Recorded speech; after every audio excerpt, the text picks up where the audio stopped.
This says, analyze the figure shown. Determine the perimeter of the composite figure. Round to the nearest tenth. By the way, this is the second page of our final review. Now, to find the perimeter, we just need to add up all the side lengths. So I'm looking from B to G. It looks like G is 5 units from 0, and it looks like C is 5 units from 0, and B is 9 units from 0. So BG is 14.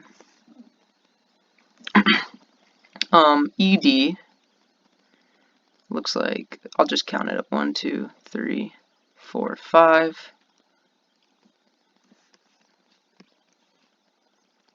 This is 14, this is 5, this is 3.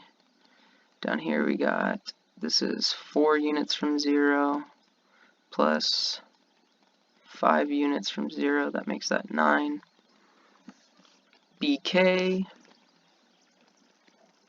is 4 units. KH is 4 units. Now, why did I leave these two as the last part? I left these last two because we can't count them on the grid as they are. We can't go 1, 2, 3. It doesn't work. They're at an angle. They're not aligning with the grid. So what we need to do is take the horizontal change. This is just going back to our first question, the distance between 2 points. So if you look, our horizontal change is 5, and our vertical change is 12. So to find CD, we can say that it is 5 squared plus 12 squared, all under the square root.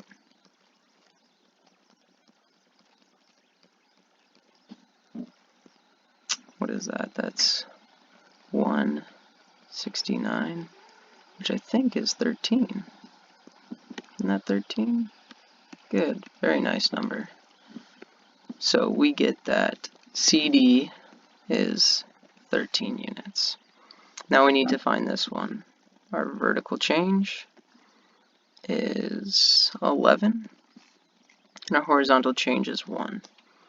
So the length of HG is equal to the square root of 11 squared plus 1 squared. We get 121 plus 1, so it's square root 122. Erase this. Okay. So now I can add up all the sides.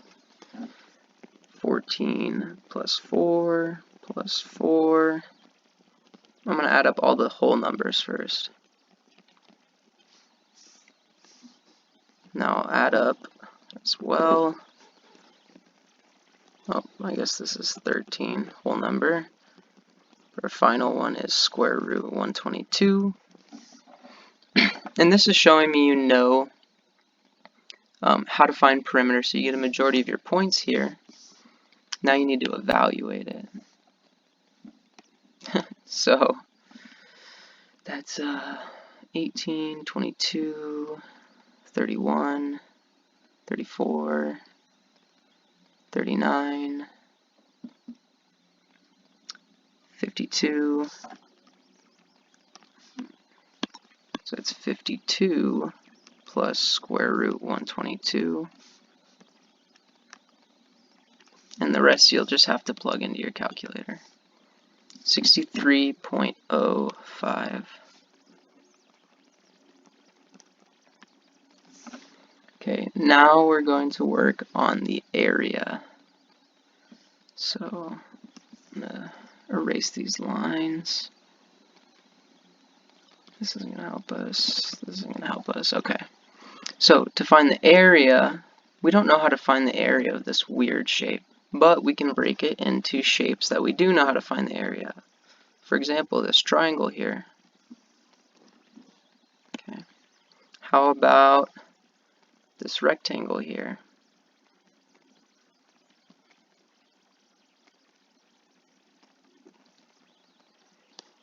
And then this rectangle here.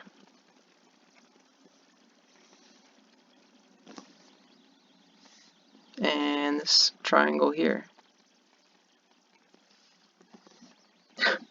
That's horrible. Okay.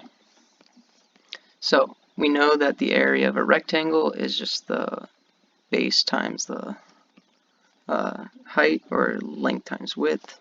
So here we have 4 times 1, 2, 3, 4, 5. So we get 20. And then here we get 1, 2, 3, 4, 5, 6, 7, 8, 9. So we get 9 times 1, 2, 3, 4, 5, 6, 7, 8, 9, 10, 11, 12, 13, 14, 15. So 9 times 15, that's 90 plus 45. This is 135. And then for this triangle here, which I'll redraw in green so we can keep these separate.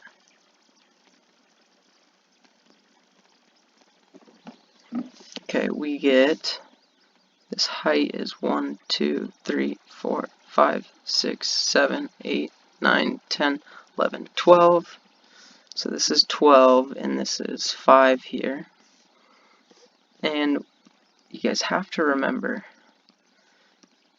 the area of a triangle is the base times the height divided by 2.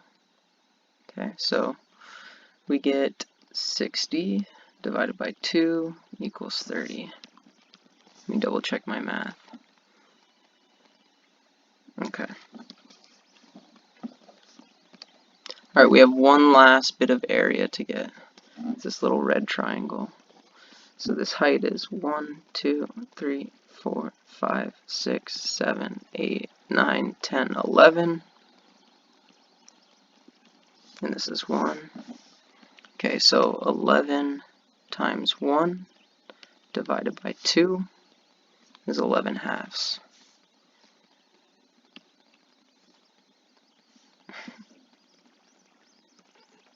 In other words, 5.5. Okay, do you know what we do to find the area in total? If you said we add up all the areas of the composite figure, then you're right. So we add up 20 plus 135 plus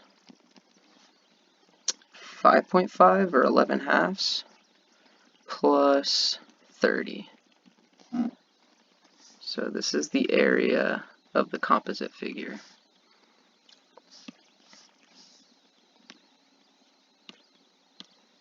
Getting 190.5.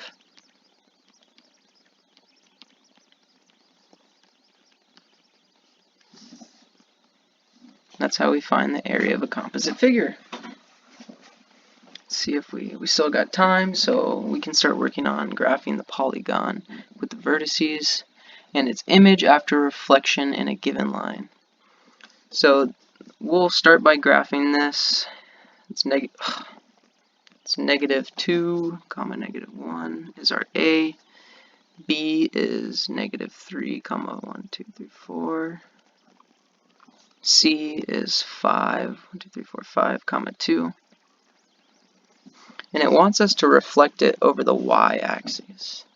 So the y-axis is right here. And for a reflection, all we're doing is taking the distance from each point to the line of reflection, and we're going that same distance in the opposite direction. So this will be our B prime here.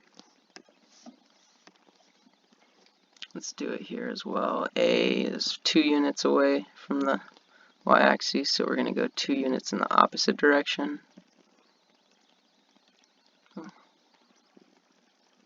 And then C looks like it's 5 units away, so we'll go 5 units in the opposite direction.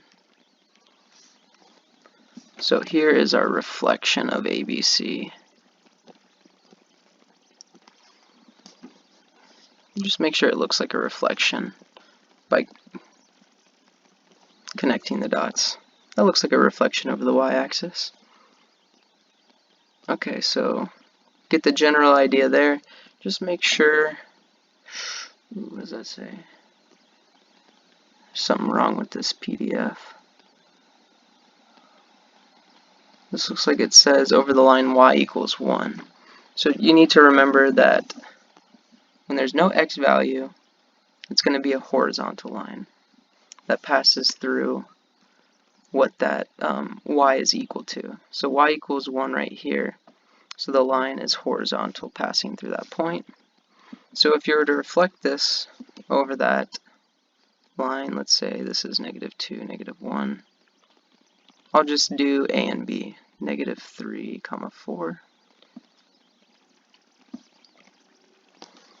Alright, I'll just do the rest, 5, 2. So if we're reflecting over the line y equals 1, then whatever the distance from that line is, we'll go the opposite direction, the same distance. So there's our b prime. A is 2 units away, so we go 2 units in the opposite direction. And then C, just 1 unit away, so we'll go 1 unit in the opposite direction. Alright, so here's our reflection over the line y equals 1. Just make sure it looks like a reflection. Okay, you can see it clearly. Gotta tilt your head for that one. Alright, we'll stop right there.